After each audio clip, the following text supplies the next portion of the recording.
Hi అండి. కుడుంబూర్లు అంటే మీలో ఎంతమందికి ఇష్టమో? ఇవి చాలా టేస్టీగా ఉంటాయి. బట్ చాలా పెద్ద ప్రాసెస్. ముందు పెసరపప్పుని 6 అవర్స్ నానబెట్టుకొని కచ్చా పచ్చాగా గ్రైండ్ చేసుకోండి.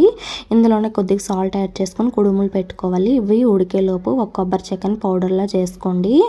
ఈ కుడుములు ఉడికాక కొద్దిగా చల్లారాక వీటిని అయితే కొద్దిగా స్మాష్ చేసుకొని పౌడర్లా చేసుకోవాలి. ఈ విధంగా చేసుకున్న తర్వాత ఇప్పుడైతే మనము వీటి కోసము పాకం పెడదాము. కొంచెం పంచదార, కొంచెం బెల్లము, అందులో కొద్దిగా వాటర్ వేసుకొని పాకానికి పెట్టుకోండి. ఈ పాకం అయ్యేలోపు మనం వీటిపైన లేయర్ కోసము ఒక బ్యాటర్ని తయారు చేసుకోవాలి. కొద్ది బియ్యం పిండి, షుగర్, కొంచెము మైదా పిండి వేసుకొని వేలు ములిగేటట్టు బ్యాటర్ని ప్రిపేర్ చేసుకోండి. ఈ పాకం అయిన తర్వాత అందులో ఇలాచీ పౌడరు, కొబ్బరి పొడి వేసుకొని మనం స్మాష్ చేసుకున్న పౌడర్ని ఇందులో వేసుకొని ఇలా పొడి పొడిగా వచ్చేటట్టు చేసుకోవాలి. వీటిని బాల్స్లా చేసుకొని డీప్ ఫ్రై చేసుకుంటే చాలా టేస్టీగా ఉంటాయి. ఈ కుడుంబులు ప్రాసెస్ ఫుల్ వీడియో అయితే నా ఛానల్లో అప్లోడ్ చేశాను. కావాలంటే చూడండి. కొత్తగా చూస్తున్న వాళ్ళు నా ఛానల్ని సబ్స్క్రైబ్ చేసుకోండి. Thank you for watching.